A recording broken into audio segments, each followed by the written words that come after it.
Today is the deadline for members of the 2020 NFL draft class to have their fifth-year option exercised. The Dolphins, of course, had 3 picks in that first round. What is the future of each member of that class's first round with the franchise? That is the discussion here today on Locked On Dolphins. You are Locked On Dolphins, your daily Miami Dolphins podcast, part of the Locked On Podcast Network, your team every day. All right, Miami. Welcome to another episode of Locked On Dolphins. It's your team every day here on the Locked On Network. I'm your host, Kyle Krabs, lifelong Miami Dolphins fan, co-host of the Locked On NFL Scouting podcast with Joe Marino. You can find us on YouTube or wherever you listen to your favorite podcast. Your team every day here on the Locked On Network. Special shout out to our everydayers here on Locked On Dolphins who are dialed in on the Fins with yours truly daily.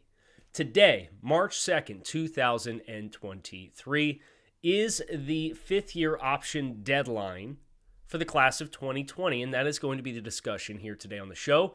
Today's episode of Locked On Dolphins is brought to you by FanDuel. Make every moment more. Don't miss the chance to get your no sweat first bet up to $1,000 in bonus bets when you go to FanDuel.com/LockedOn.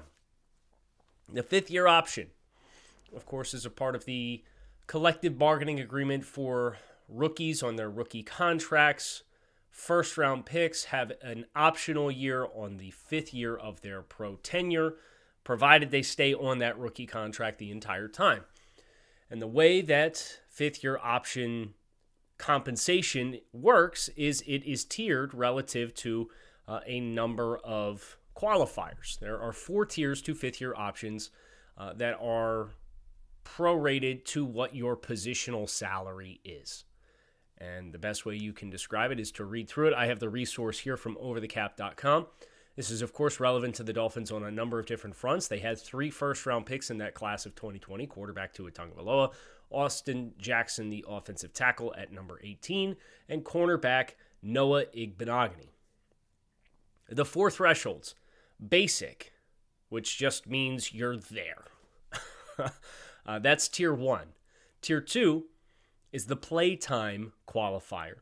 Players eligible for a fifth-year option, that is a Tier 2 fifth-year option, have their base salary calculated from the average of the 3rd to the 20th highest salaries at their respective position over the last 5 seasons, provided that their snap counts over those first 3 years for the player are either 75% or greater in 2 of the 3 seasons, an average of 75% or greater across all 3 seasons, or 50% or greater in all 3 seasons. So you have to play a certain volume to qualify for that bump in pay. The difference between the basic tier and the playtime tier is the basic tier is 3rd to 25th salaries. So it gets lower, which means the dollar amount is lower. The playtime salary is 3rd to 20th. So the floor of what the average is higher, therefore you get higher pay. Tier 3 is Pro Bowl, 1 Pro Bowl. Players who are named to exactly 1 Pro Bowl as an original ballot selection, not as an alternative, will be eligible for the 5th-year base pay of that 5th-year option, equal to the transition tag at their position. It's a higher amount. Multiple Pro Bowls is the 4th option, and players who are named to 2 or more Pro Bowls on the original ballot, not as alternatives, have their 5th-year option salary equal to the franchise tag total. So for the Dolphins, Tua Tagovailoa, he's a tier 2 out of the 4 tiers. He qualifies for the playing time tier, which means that his salary, which we know for the 5th-year option, they have already exercised that 5th-year option. They did it about a month and a half ago, is $23.17 million for 2024. He will play this year on his 4th year of his rookie deal. Then you have Austin Jackson and Noah Igbinoghene. And the Dolphins to this point have not made any decisions on that front, and rightfully so, because I don't think there's a decision to be made. But what we need to talk about is the future of all 3 of these players and their outlook from this point in time with this decision whether exercising the fifth-year option in the case of Tua Tagovailoa or not exercising the fifth-year option, which is likely the case for Austin Jackson and Noah Igbinoghene, and what their path this season and beyond in the NFL looks like. And the reason we're doing this, there were some questions about something that was discussed yesterday on the show in regards to one of these three players that I wanted to have a follow-up on because I did some research on it. But let's start with Tua, right? Tua Tagovailoa entered this season as one of the most maligned, speculated, easy to dump on quarterbacks in the National Football League. And the playing time of the first two seasons of Tua's career, with the production that was provided, relative to the hype and the expectations and the kind of the mystique that was carved around him at Alabama, I think has largely created this disconnect. And then the Dolphins organization with Brian Flores didn't do the young man any favors with how they chose to handle the entire saga of passively trying to replace him for an extended period of time for someone who was charged with just or accused of just horrific things away from the football field.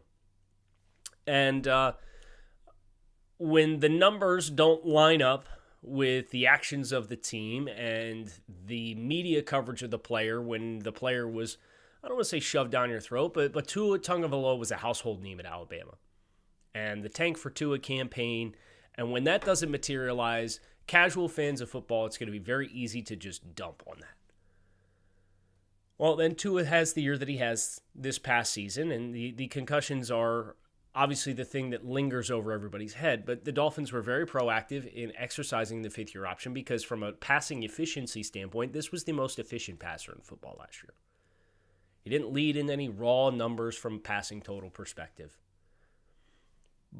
And you can have the debate, if you would like, in terms of, well, the supporting cast around Tua, and that's okay, fine.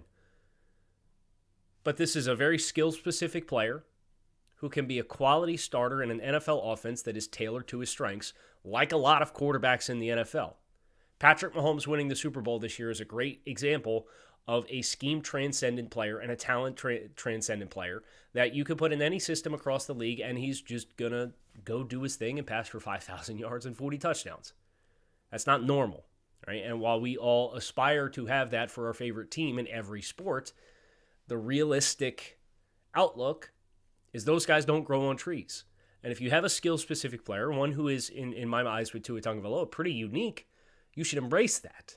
And it feels like Mike McDaniel and the Dolphins have from a timing perspective, and then going out and getting the supporting cast around him and an offensive infrastructure around him that put him in position to make plays, which he did.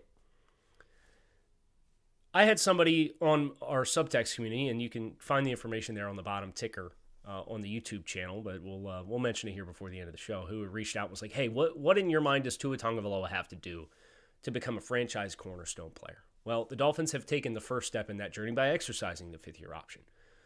Long-term contract extension for both parties sounds like it is the goal. But for Tua Tagovailoa, he needs to endure a season and make the habitual changes in games to give himself the best chance for that to happen. And what I mean by that is there is a certain level of responsibility that falls on the quarterback on any given play to protect himself from hits, from injuries, from negative plays for the offense, so on and so forth. An incompletion versus an extended play that results in perhaps you making a completion and converting that 3rd and 12. But on other sides of the coin results in you taking unnecessary hits in the first half of football games and getting yourself injured, is the line that Tua, going all the way back to Alabama, has always liked to flirt with.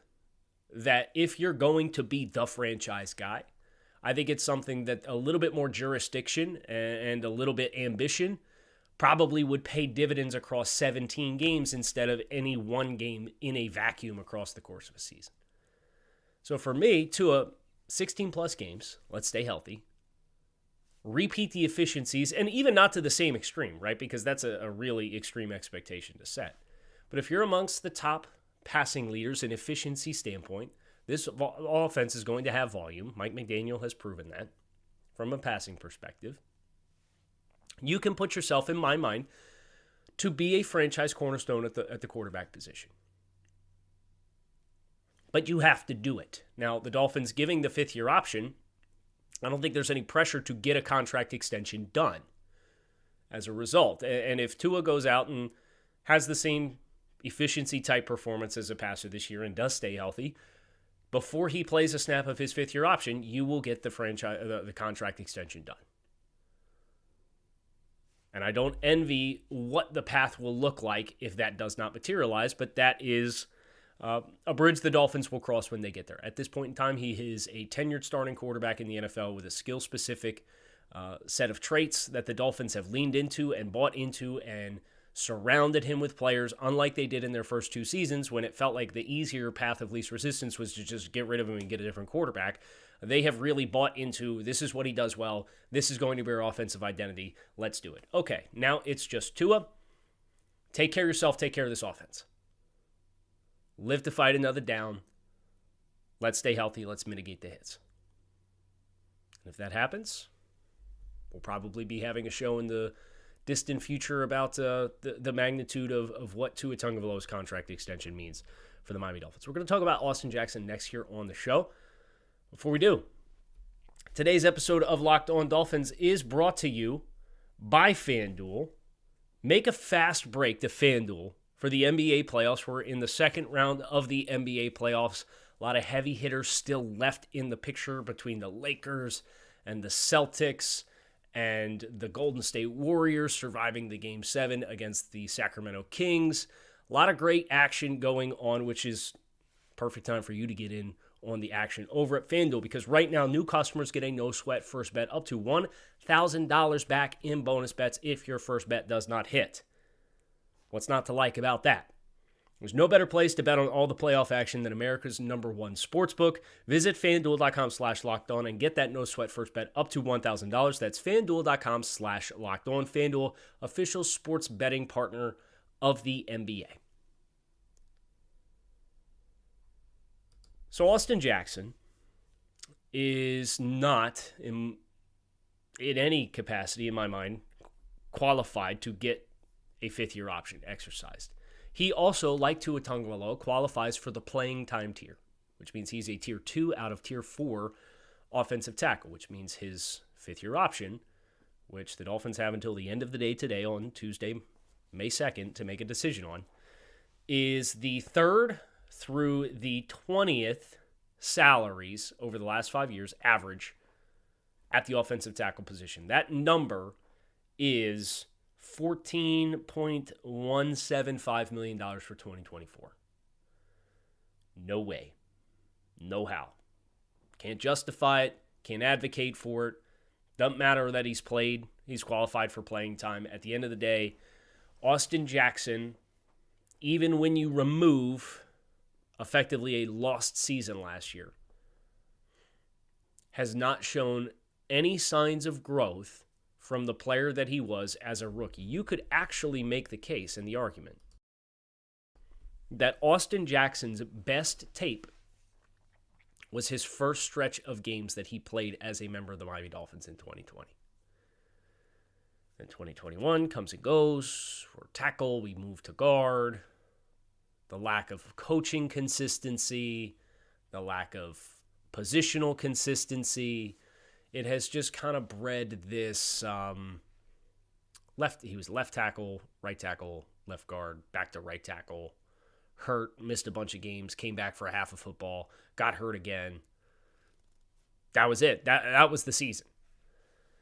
So for Austin Jackson, the missed time this past year, I think, has really slammed the door shut on any level of enthusiasm. You would rather just roll the dice and say, we're going to take Austin Jackson for what he is. We're going to let him play this year out. And if, by some way, he ends up highly performing in 2023, you can cross the bridge when you get there and slap him on the franchise tag if you need to, if you feel like you're going to run the risk of losing him, because the franchise tag at offensive tackle is 18.2 versus 14.17 to make the decision right now. So for the cost of $4 million, a.k.a. a depth special teams player, you can just give him the fifth-year option on the franchise tag and make the decision 10 months from now. Not 10 months from now. 8 months from now. And sleep at night knowing that you didn't lock yourself into a player who hasn't shown you anything, and you have no idea what he's going to be in the system, no matter what the level of enthusiasm or optimism the Dolphins currently have. And that's not even to say who knows what he ends up getting in terms of competition for that right tackle spot. The team has kind of alluded to they want to bring competition into every room, but they also are hopeful for Austin Jackson. It doesn't sound like he's just going to waltz into camp as the unquestioned starter at right tackle. They've alluded to talking to some free agent tackles. I just think with the level of optimism and the youth that he has as a 24-year-old fourth-year player who came in the league really young at a position that is oftentimes a bumpy road to transition, they're probably hoping the light bulb comes on. Sometimes it does and sometimes it doesn't. But what doesn't give you the warm and fuzzies is every bit of tape that you have watched since his rookie season is consistent with the same issues. And because of that, you can't justify a fifth-year option. Now, he's on the books this year for $4.34 million. So if you're wondering why he's still here, a $4.3 million cap hit for a starting tackle or even a swing tackle is cheap. And that's the appeal of rookie contracts in general, and why when you are setting the foundation of your team, you build through the draft so that you can have these kinds of contracts and not have to overpay on the free agent market to bring talent in. And if I had my way with Austin Jackson, I think as I've assessed the offensive line to this point in time, I think getting a starting caliber tackle that you feel really good about, not even really good about, just good about, playing next to Robert Hunt. Ideally somebody who's familiar with the coaching or familiar with the system, and that's why I think Cameron Fleming's probably your best option. There's familiarity with Butch Berry there. Puts you in a position where you can take Austin Jackson and Dan Feeney and Liam Eichenberg and Robert Jones, and you can throw all those guys in there and say, guys, best performer is going to win the left guard spot. It's up to you. Somebody take the job. Because I feel like the other three spots are quality starters or better between Teron Armstead. And of course, the depth is a question, but that's why having guys who are competing to start and have positional flexibility are important for the Dolphins. You're probably not going to get 17 starters across the entire offensive line or 5 starters for 17 games across the offensive line for the entirety of the season. I mean, it's probably just not a very realistic expectation. But having enough options where you have guys that can keep their head above water is attractive. And the issue I think the Dolphins currently have is you have an interior presence that is an inconsistent performer, and then you have an outside presence on the other side of the line that's an inconsistent performer, so you're a little leaky on both ends. So can you plug one spot, and then if that means Austin Jackson has to bump over and occupy one of the other spots, you're living pretty good. That puts you in a really good position in my mind to let competition, and they talk about competition in the offensive line room, take over where you can just let the best player win the left guard spot, and you're going to have bumpers on either side of that player that should be able to some degree elevate the performance of that line. I know we're all eager to get this Dolphins offensive line in a spot. If I had to guess predictively what happens, if the Dolphins do indeed do that, Austin might win the left guard spot, but if he's going to be back with the Dolphins next year in 2024, in my mind, it's going to be for about the same amount that he's on the cap for right now. It's about $4.5 million.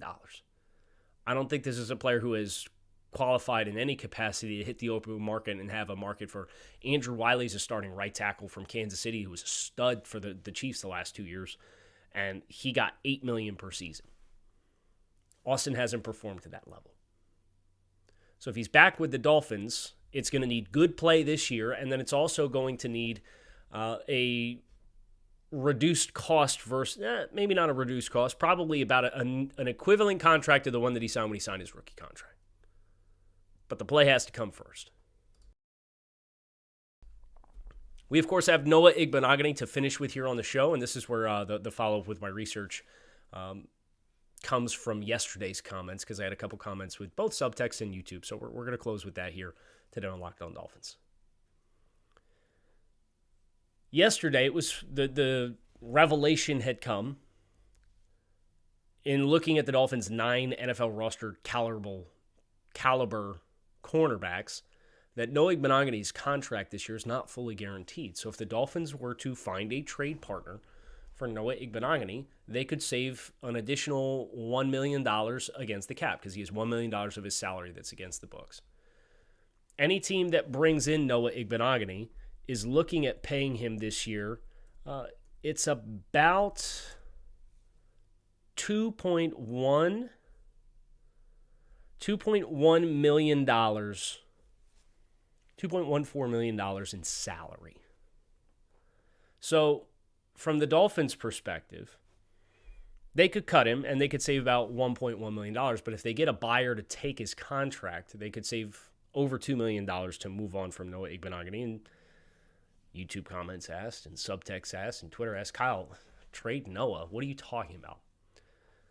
But if you're trading him for and the compensation that I had in mind was a future, like not 2024, but like 2025 or 2026, conditional 7th round draft pick, you're effectively giving this player away.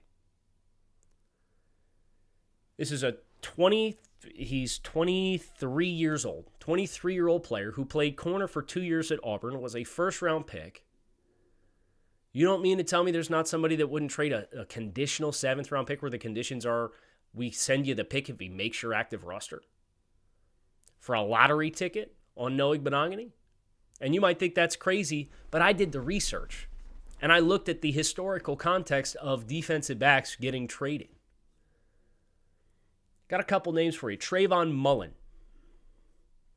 Trayvon Mullen was drafted 40th overall by the, at the time, Oakland Raiders in 2019.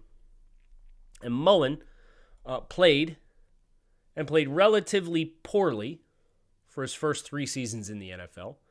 Now, he played more than what Noah Igbinoghene did. He played about 1,600 snaps defensively. Noah, for the record, is about 700 snaps defensively in his first 3 seasons. He was traded for a conditional 7th round pick. He was then cut, and the conditional 7 did not switch over. Lonnie Johnson, drafted in 2019 by the Houston Texans with the 54th overall pick.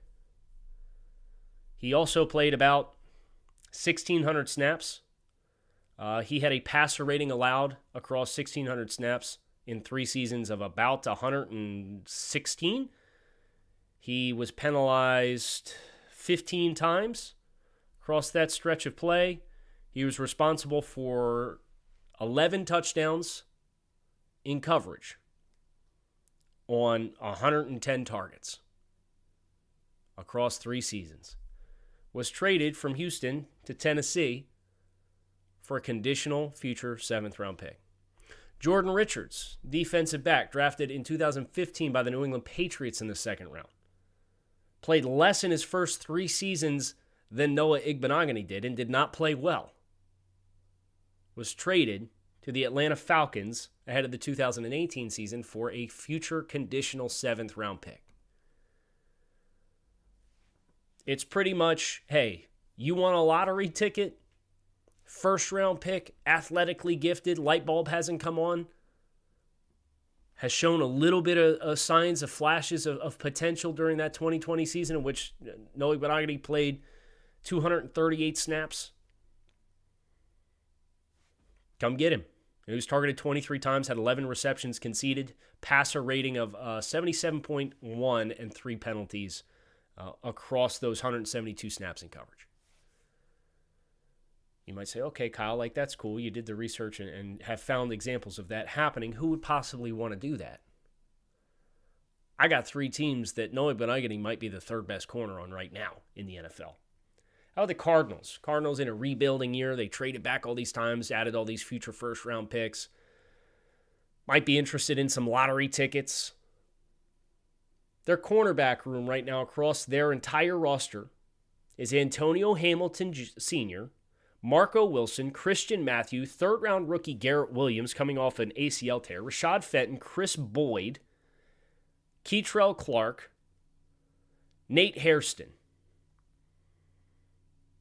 Quavian White, and Isaiah Simmons at nickel, who they declined his fifth-year option on.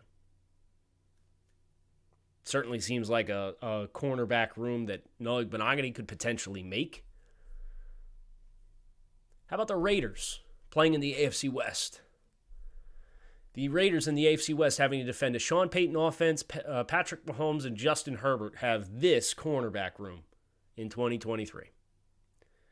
Duke Shelley, David Long, Nate Hobbs. Hobbs is a good player. David Long, slot player preferably, but listed as an outside corner. Brandon Faison, Amik Robertson, Tyler Hall, Jacorian Bennett as a rookie, Sam Webb, Ike Brown, Jordan Perryman, Bryce Cosby, Azizi Hearn. You don't think they might like to get a 23-year-old first-round pick for a conditional seventh-round pick 2 years from now for $2 million? How about the Rams? Rams have like 38 rookies on their roster right now. Dolphins have done business with the Rams recently. Robert Rochelle, Jordan Fuller, Darion Kendrick, Sean Jolly, rookies, Travius Hodges Tomlinson, Jason Taylor II, Colin Duncan. These are all rookies, by the way. Tyon Davis, Jordan Jones, Cameron McCutcheon, Tamarcus Davis. You don't think the Rams might not like to have a lottery ticket and then get a guy on a contract extension if it turns out to become something, especially for a seventh-round pick 2 years from now? I got teams, and I get historical context that says, hey, there's a sales pitch to be had here. You just got to sell me the pen. So, Chris Grier, sell him the pen. Let's save $2 million. Let's move on. Those are my thoughts here with the Dolphins rookie class. Hope you guys enjoyed today's episode of Locked On Dolphins. It is your team every day. Shout out to our everydayers who keep it locked in with us here on Locked On Dolphins. I'm Kyle Krabs. Hope you guys hit subscribe. Come on back. See us again soon. And until then, fins up and keep it locked in right here on the Locked On Network. Peace.